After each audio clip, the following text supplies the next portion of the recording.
experience in investment banking. He holds a BSc in accounting from Brigham Young University in the United States and is also a qualified certified professional accountant from the United States, where he worked with KPMG Pitt Mawick in the Washington, D.C. office with Stewart's Petroleum in a number of capacities. He's a Mason Fellow from the Harvard Kennedy School of Government, where he obtained a master's in public administration.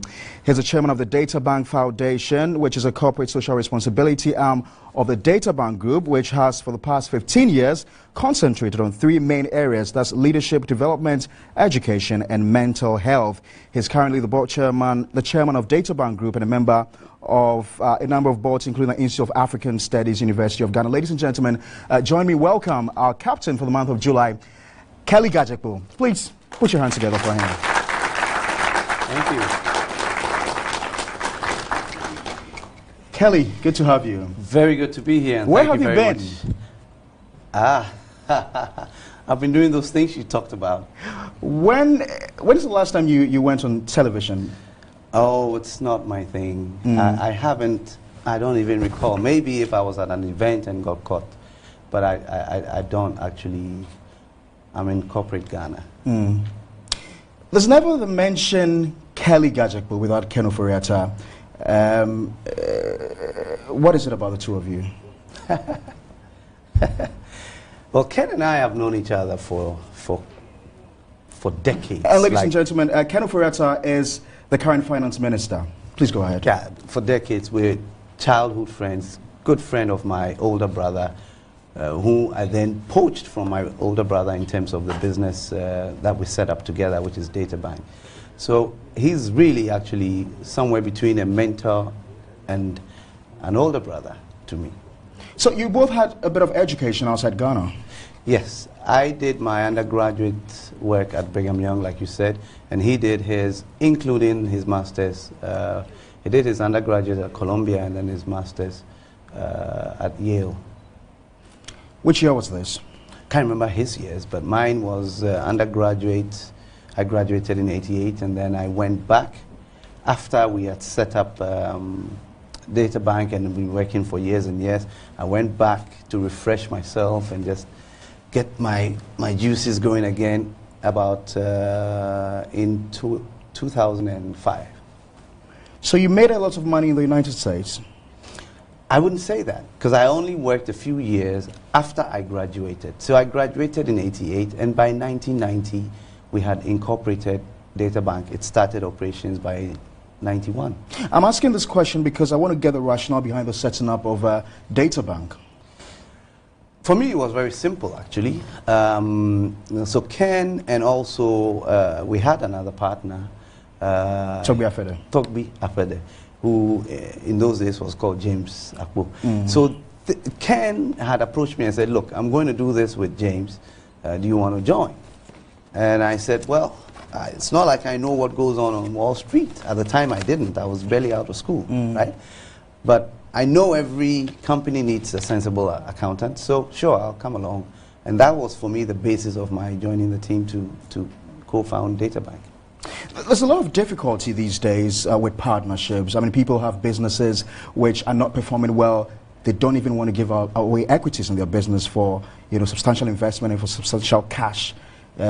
What has kept you guys going for all these years? Well, I think probably fundamental is respect for one another, and then a meeting of minds in a very sort of natural, organic way.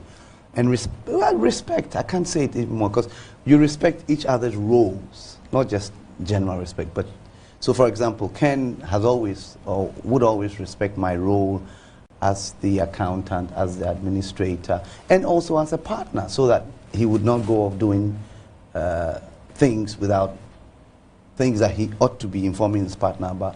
And I think the same applies to me. I mean, I think that's key, yeah? Transparency and respect. Tell me a bit about your business and how it's evolved over the years. So it started with DataBank, and then? Mainly DataBank, but in DataBank, we started with research on the Ghana Stock Exchange. Then we moved to advisory.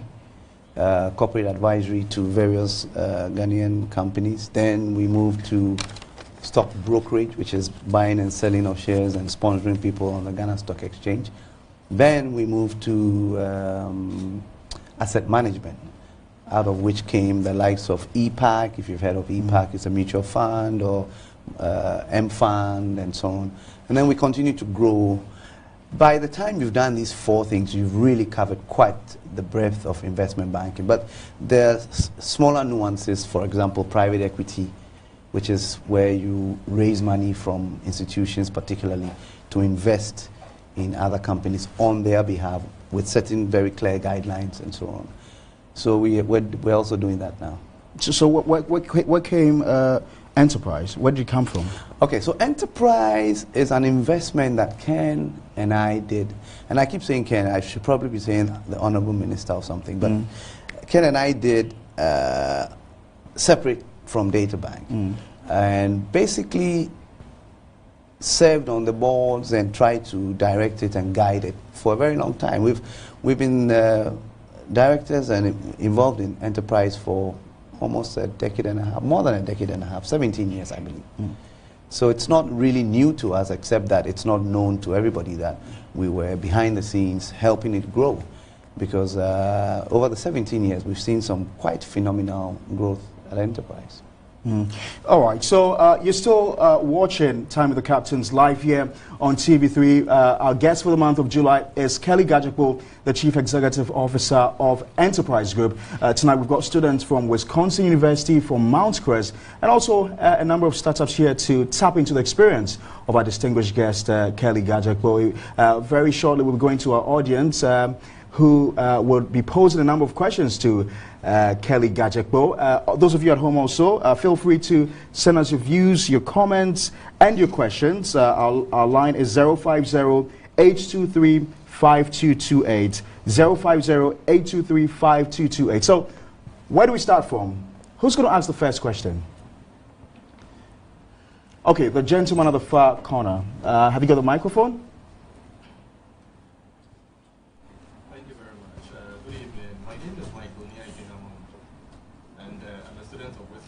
There's a problem with your microphone. I think we need to sort that out. Is it on?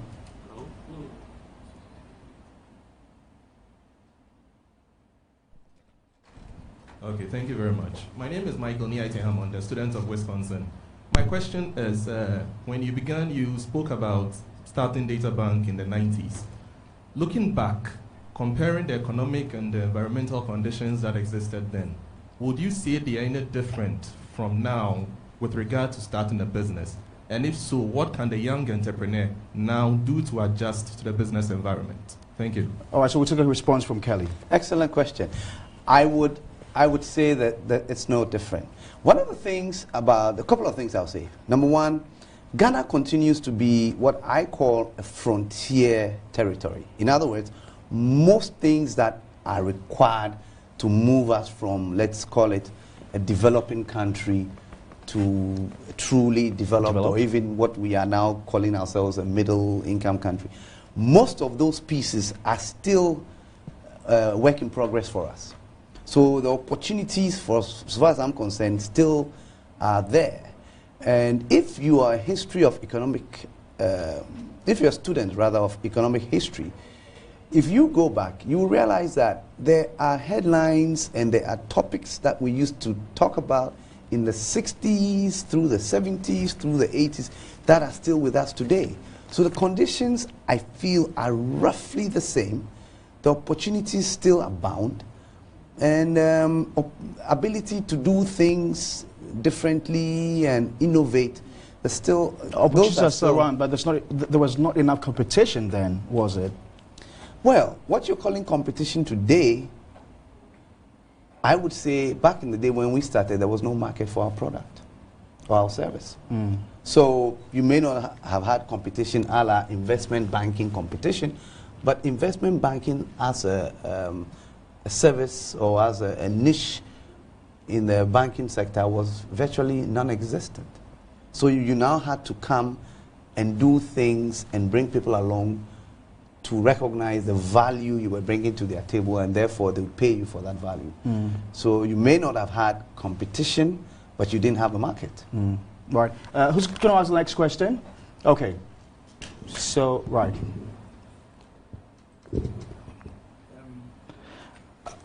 Hello. Okay. My name is Eja Ando Aka. I'm an entrepreneur. I want to find out, was there ever a time that you wished you hadn't started, or was there any challenge that made you think that I would like to give up or stop? If there was that challenge, what was it, and what made you sail through those challenges? I tell you, there never was, but I'll tell you what happened. To start with, I've always enjoyed, and I enjoyed tremendously what I was doing. So, definition of challenge, I don't know, not. But there was a time very early on, because you see, when we started, we didn't have a lot of, in fact, we didn't have any capital. What we call capital was borrowed funds on a short-term basis, 91-day promissory note that we took from a particular institution. And before we did that, there was a point in time when we almost could not meet, in fact, we could not meet payroll. And we had to turn to an entrepreneurial, a business colleague, friend of ours. We went to him and said, we got 2 or 3 days to pay. And we had maybe all of 5 or 6 employees at the time. This is very early days. And we said, please, please, can you help us? We need money. At the time, we were not paying ourselves, but we could not meet payroll. Now, that one, I remember Ken and I turned to each other and we said, never again. This should never happen, where you have to sort of scramble to pay your employees. So that is something that has always remained with me. But I don't believe I've ever gotten to the point where I felt I wanted to be out of the business. No. Yeah? Thank you very much for the opportunity. My name is Adi Daku Eric. I work with Premier Health Insurance and also a budding entrepreneur. I want to ask, in Ghana, usually it's seen, business and politics are seen as mutually exclusive. Did you at any point in time feel that your partner, Honorable Ken's association with politics, would affect your business adversely? And then the second question is that you also mentioned that you had 3 partners when you began. Now the third person, Togwe Afeje, is hardly seen in the picture. Along the way, what happened? Let me answer it, the second one first, just so we can.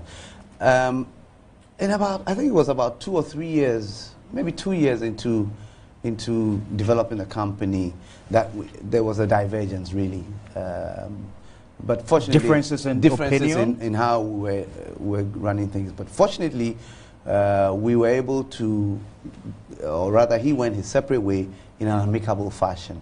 We got some grown-ups involved in the discussion, and we came to settlements and shook hands, and that was it. So but we do interact and we do work together from time to time. He's of course, he's gone on to be an extremely successful, not just a public figure, but an entrepreneur many times over. And he runs his own financial Strategic African Securities, exactly. right? So things have worked out in that regard. Now, you were talking of the dichotomy between politics. Myself, I consider myself a political animal of sorts. You heard me, or you heard Park say I went to the Harvard Kennedy School of Government. That's a training ground for public service and leadership. It's never really been a question. I think we've benefited from that, because one of the things about entrepreneurship is that you are trying to innovate and you want to impact and you want to be relevant. And so it's not really always just strictly widgets and manufacturing and maybe even money. At some point, at least for me, in my growth as a business person, I began to have more interest in impacting through the business. And by impacting, I mean, if I am doing investment products, I want the investment products to do for people what will give me satisfaction. So I can say, oh, this is what we did. So very soon it mimics a sense of public service done properly. I've never really understood why, for crying out loud, in Ghana, we can't make the difference between politics. And You should be business. able to understand, Kelly, because you've had some experience living and working abroad. Coming down to Ghana, the differences in culture, is that what makes the difference? Well, for me, in the U.S., where I went to school and I did a bit of work, so you are Republican, so you are Democrat. We can have a banter over coffee during lunch, but no one really brings it so seriously into the business at each other's throat. And then that part of it, my sister is in media, Audrey, Professor Gadget, but I keep telling her, I pray that it's just a developmental phase, because I don't understand it. There is no need for such visceral behavior on the basis of a difference in political interests. How can that be? We all belong to one country. Generally speaking, we all want one good thing for the country. So it baffles me, actually. It saddens me sometimes. Right. So you serve on the board of Data Bank. You also superintend over a large workforce at Enterprise Group. How many workers in total? It's modest. Maybe by Ghanaian standards, like we have about 400 permanent and probably another 2,000 what we call committed sales agents. What do you look out for when employing graduates? I'm not as close to the employment process at Enterprise as I was at Data Bank. But when I was at Data Bank, I mean, I thought that consistency of thought and fit into the culture. I liked people who would have at least given some thought to why they were sitting in the interview.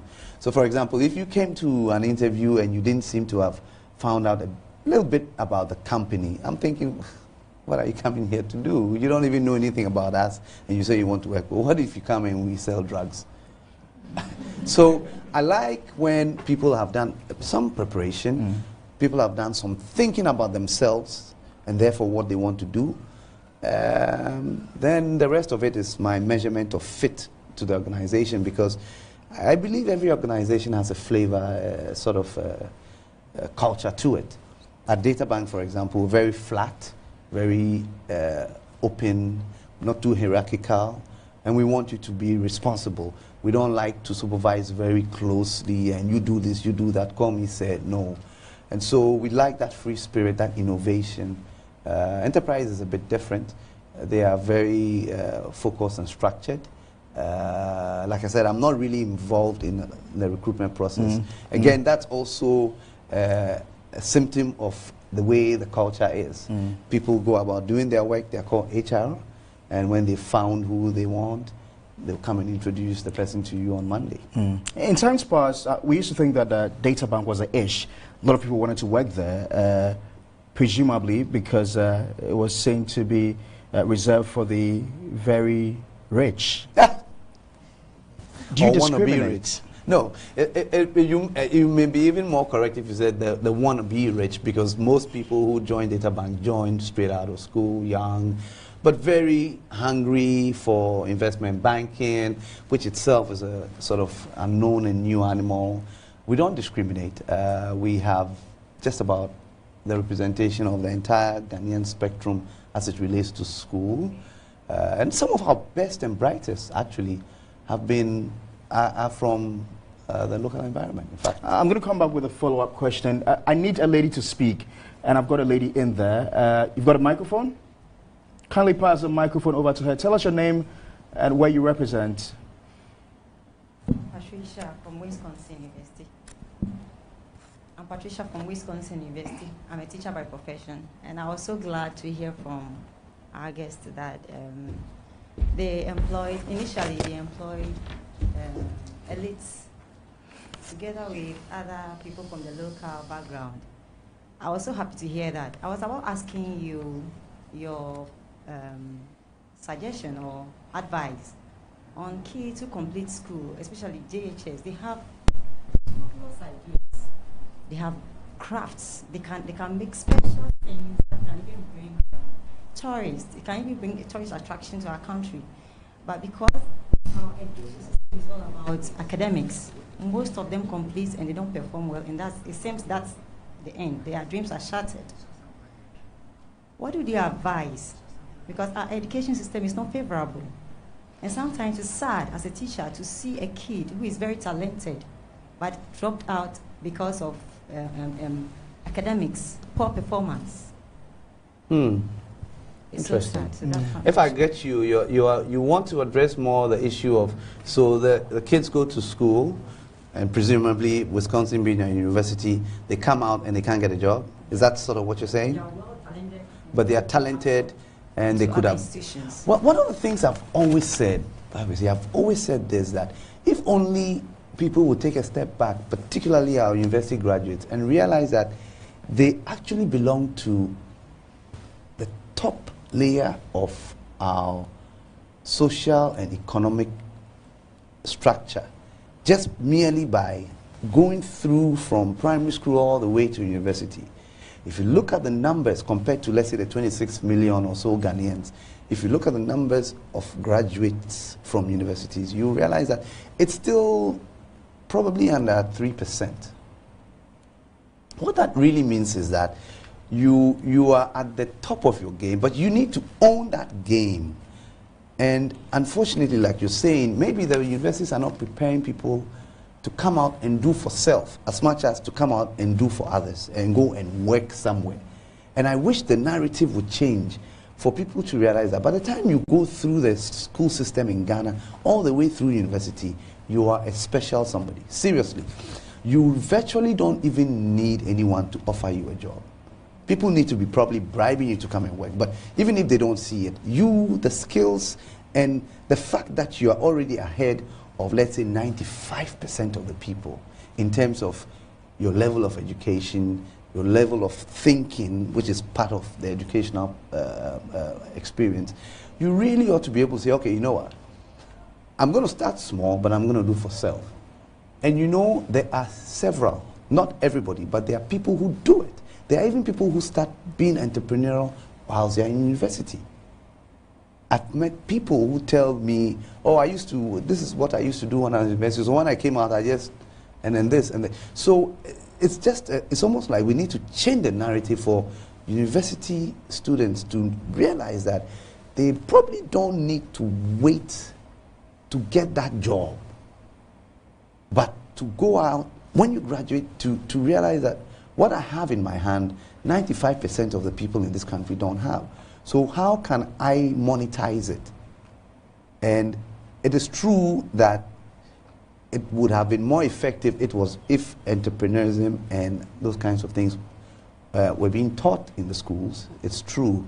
But I think also the human instinct can kick in. Because don't forget, I just told you that 3 years after I got out of university, I came back home to set up DataBank, which, like you said, is a new thing. So I feel as if there's, and we set it up without money. I feel like it's a mindset thing. And I don't know how we're going to do it, but we need to encourage the students coming out of school to do more for self and wait less on others to give them that job. I'll take a final question and we'll go on our first break. I'll take another lady.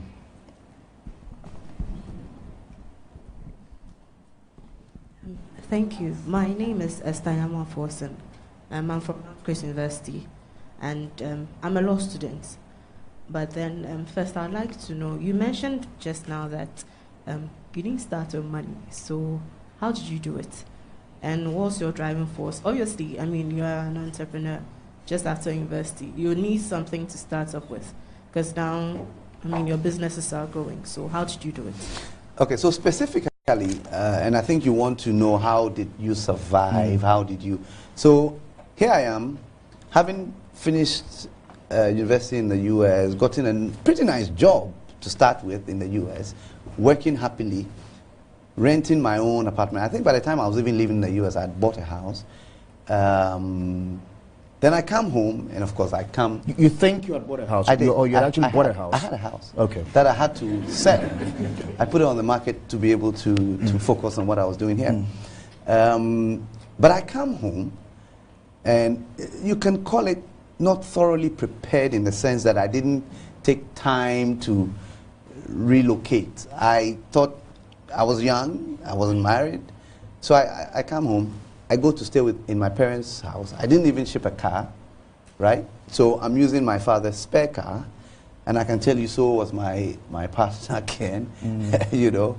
In fact, Ken and Togbi Apete shared a house together for a while because, you know, the hustle was on.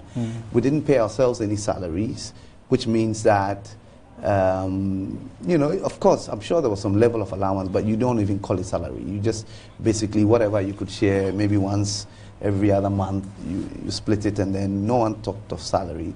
Of course, many meals at home, many meals with friends.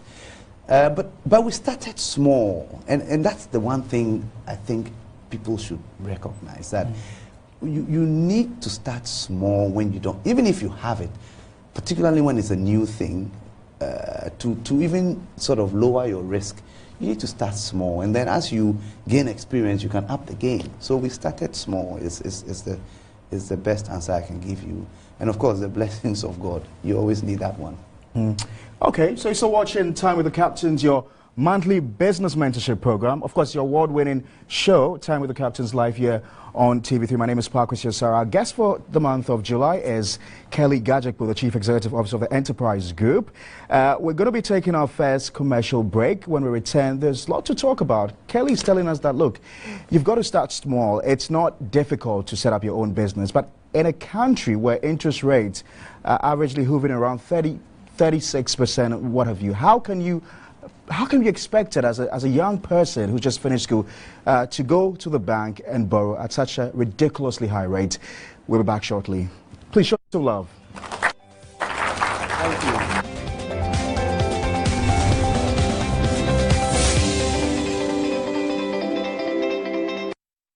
The future belongs to those who keep going, even when the sun sets. To those who ride the winds of change and soar above their challenges. To those who grasp victory from the jaws of defeat. To those who risk all to taste the sweet dew of success. To those who see glimpses of tomorrow in today's reflection. The future belongs to the ready business. Let's help make your business a ready business. Call Vodafone Business Solutions on 0800 10,000 or 0302 334040. Vodafone, power to you. Eric, can you please get me some potatoes? I've got this. I've got this. Camel cleans, kills 99.9% of germs. I've got this. Camel cares for healthy skin. I've got this. Camel protects for life's little adventures. I've got this. Camel is now from Carrots. Cleans, cares, and protects for healthy skin. Eric, I need a favor. I've got this. Be Camel confident. Say yes to life.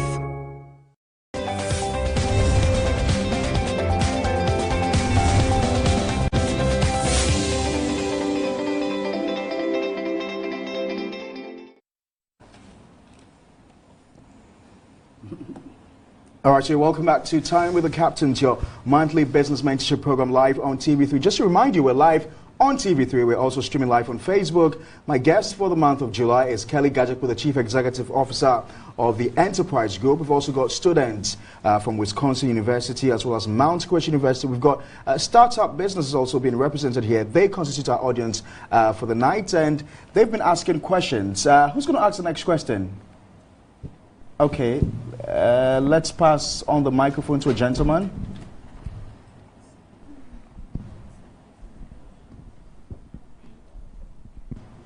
Good evening. My name is Molly Bani, the SRC President of Wisconsin University.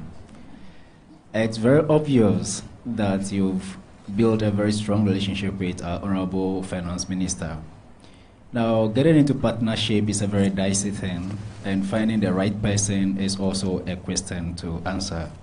How would you advise the young men, or what would you tell us to look for when venturing into a business that will include partnership? Thank you. All right.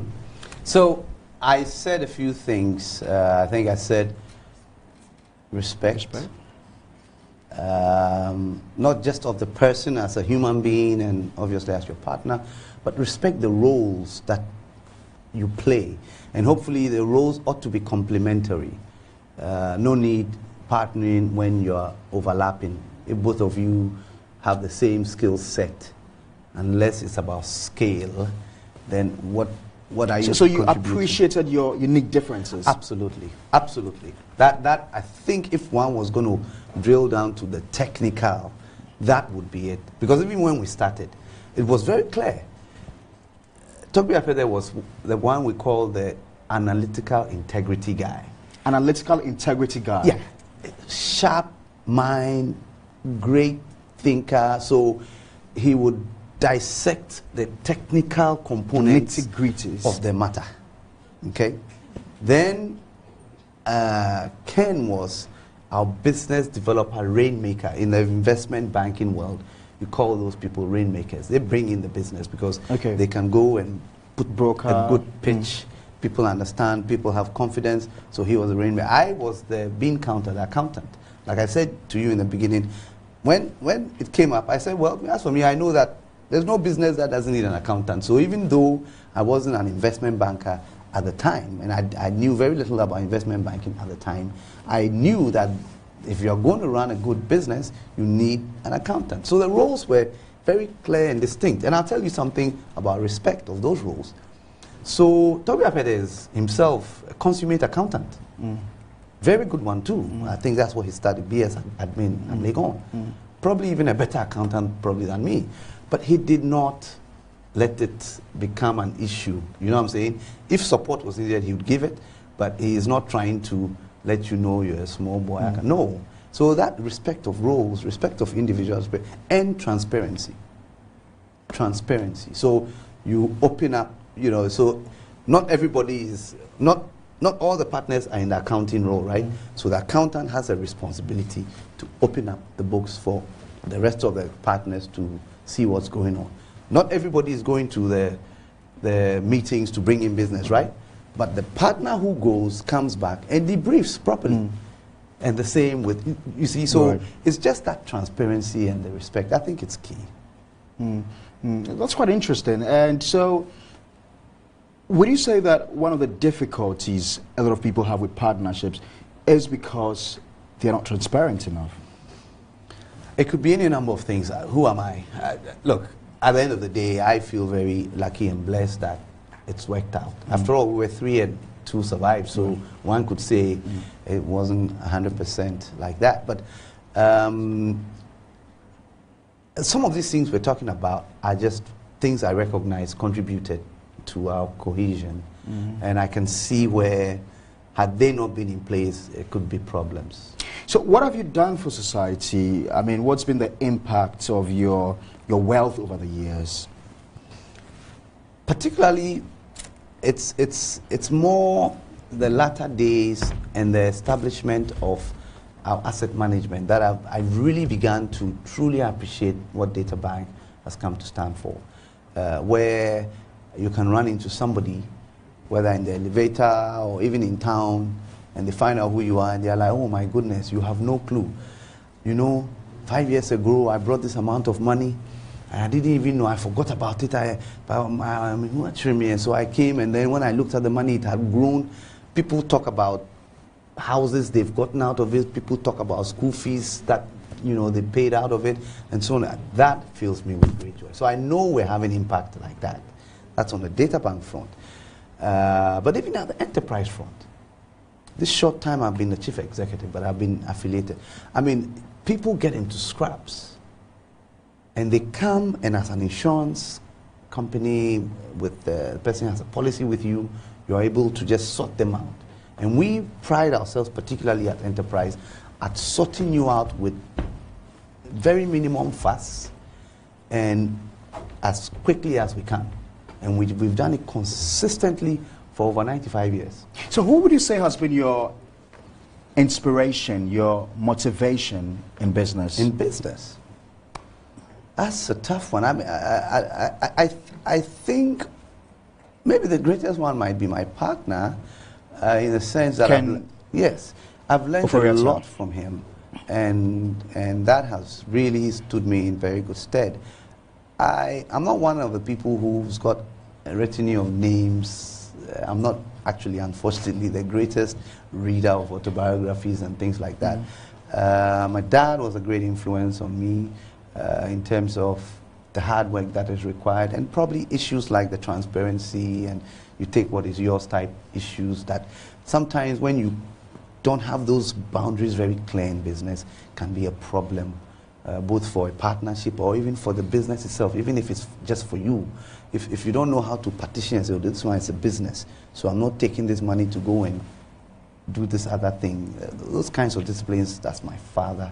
So prior to this program, I mean, when your name went out there on social media, during our promo, you know, I got lots of people calling, you know, asking about Kelly. People were excited knowing that Kelly was going to come on this show. You talk very little, but you seem to have a lot of admirers.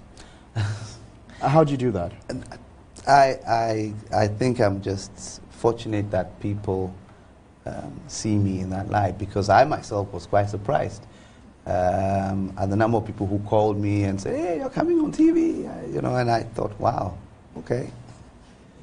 I'm just lucky that way. I don't think it's anything. How would you describe your own evolution? I mean, from a certified professional accountant to becoming the CEO of DataBank, to becoming a CEO of Enterprise.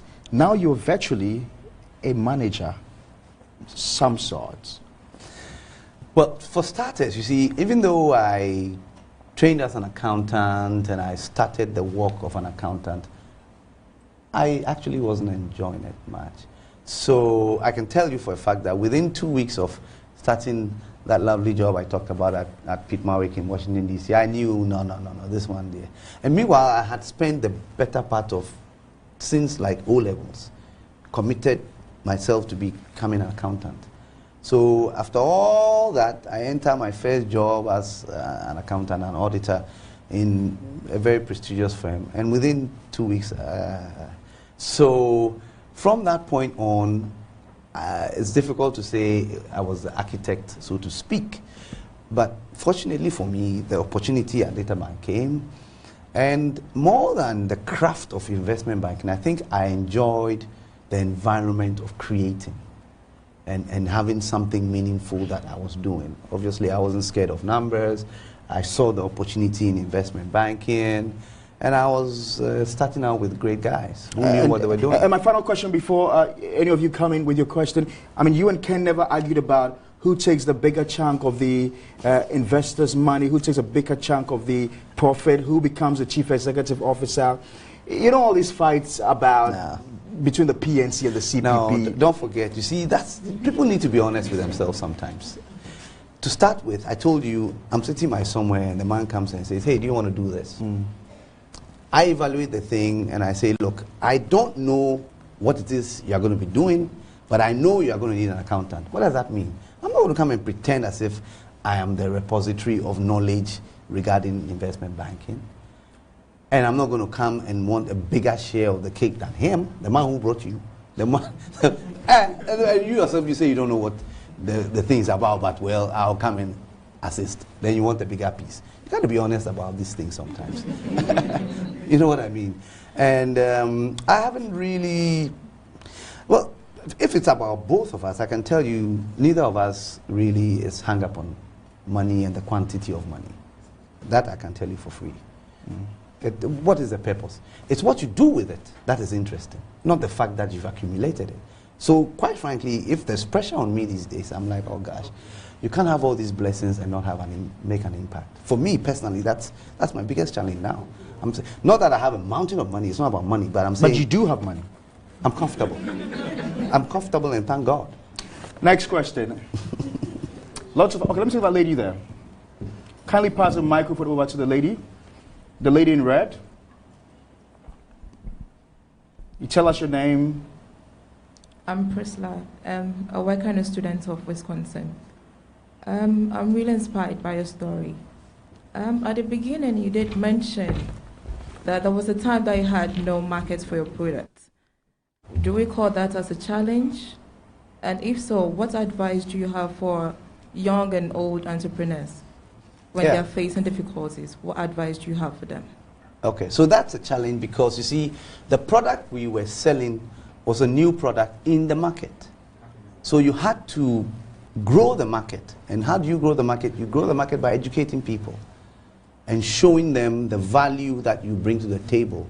So at the time when we started, people didn't know much about the value of, let's say, corporate advisory. And by corporate advisory, I mean where you go into a company, you look at their capital structure, you look at some of their practices, and because you have ideas in which ideas that can help them, you profile those ideas.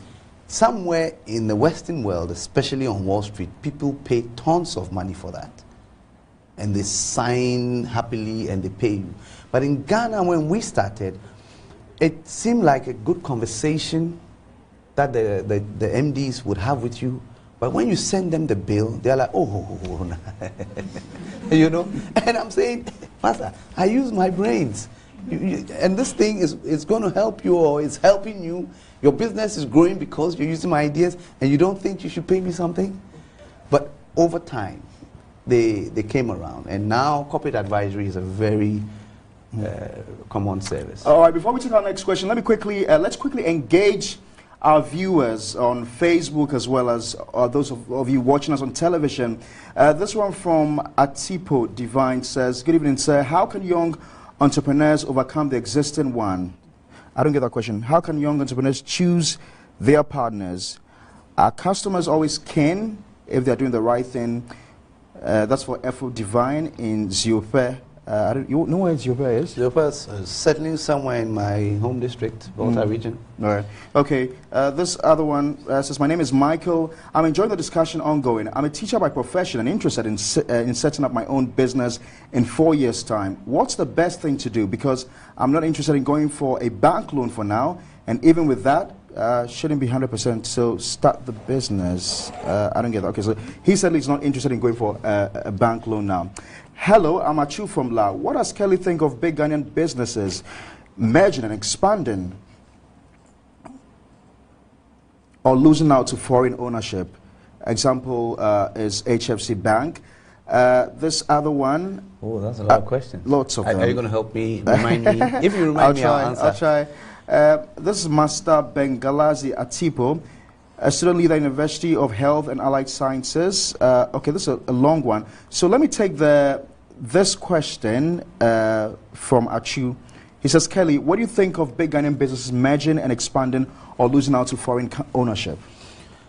Well, I mean, I love the idea of Ghanaians owning our own stuff and controlling our economy. It's so painful sometimes when at the height of economic empowerment you realize that Ghanaians are absent. For example, in the telecoms industry, I mean, all of us have a mobile phone. All of us buy those credits. But think about it. Which of the companies that provide this service can you call Ghanaian? So in our homes, if you look at the things we consume, I'm sure about 90% of them are not things which, especially in the middle income, things which are produced and therefore by Ghanaian companies. That bothers me. I want to see so many more Ghanaian companies do well because this is our home, this is what we have. When I go to other countries, I see their nationals controlling their economy and being at the height of their economy. So I think we should encourage a lot more of that. I would love to see so much of that. Let's listen to Michael, who says he wants to set up his own business. He's enjoying the discussion. He's a professional teacher. What's the best thing for him to do in the next 4 years? He doesn't want to take a bank loan. I think the most important thing that I can say is that when you want to do something for self, make sure you have a passion for it. So that you can, because no matter what it is you're going to do, look, you're going to struggle.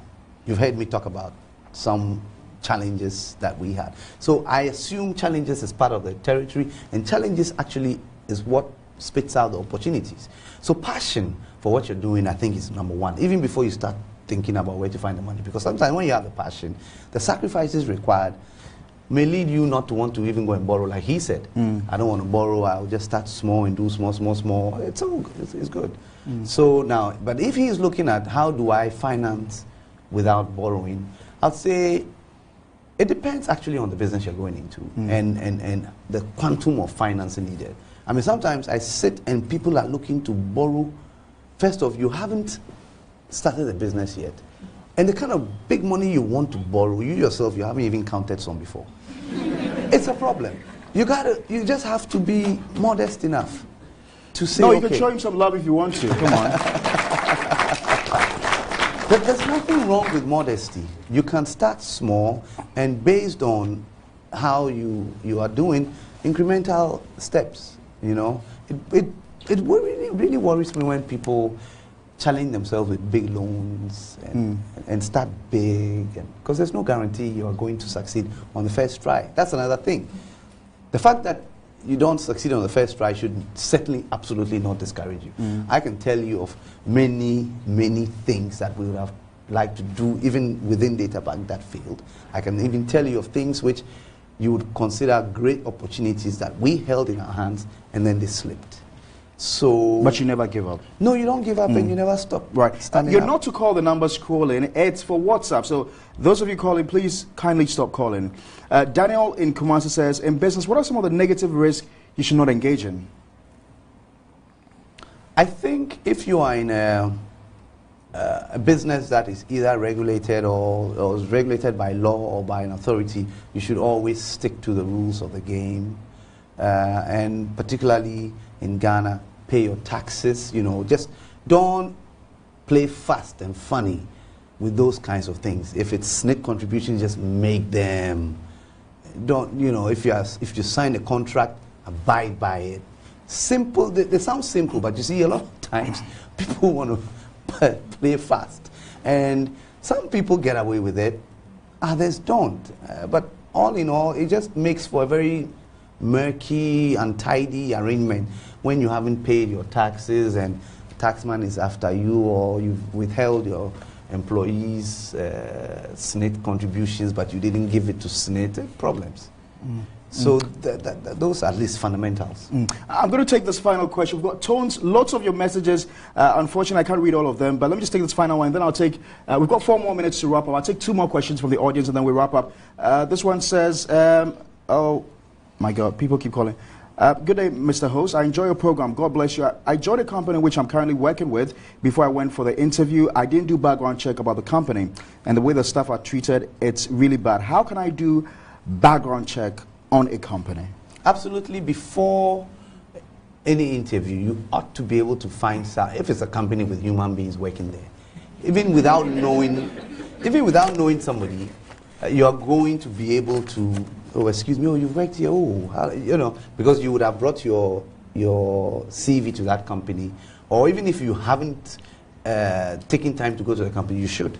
You should walk up there and find someone who's walking out and say, hey, this is your company, and then you strike up a conversation. Do some due diligence. It's common sense. You want to go and spend 8 hours plus a day for X number of years.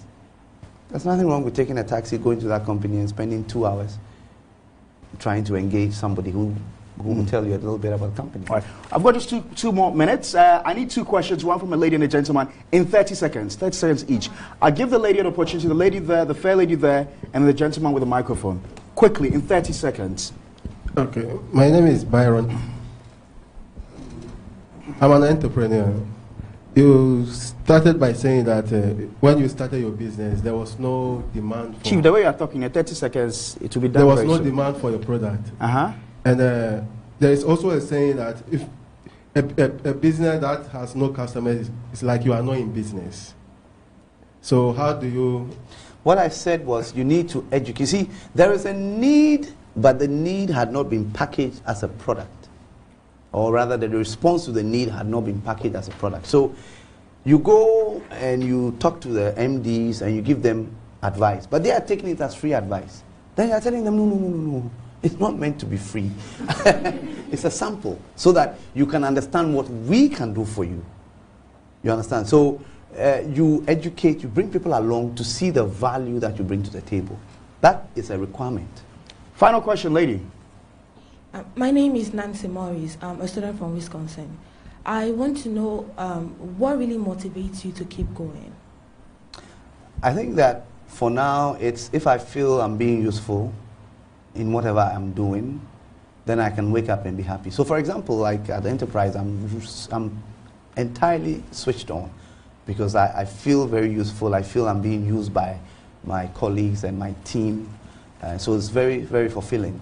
And that's what really motivates me, being useful. All right, Kelly, we're extremely delighted to have you here. You want to share any final words with them? These are students, and also most of them are startups also. Passion. Go after your passion. Because with passion, you tend to put forth the effort and you don't feel it because you are enjoying what you're doing and your mind is ahead. You're thinking far. You're not looking for today's bread because the challenges, they are there. They will come. So passion is required. Start small. I think that is just modesty at play. And if you fall, stand up again and keep standing. Persist. And of course, we can't end with your favorite quote. A journey of 1,000 miles starts with one step. If you're excited, please show him some love.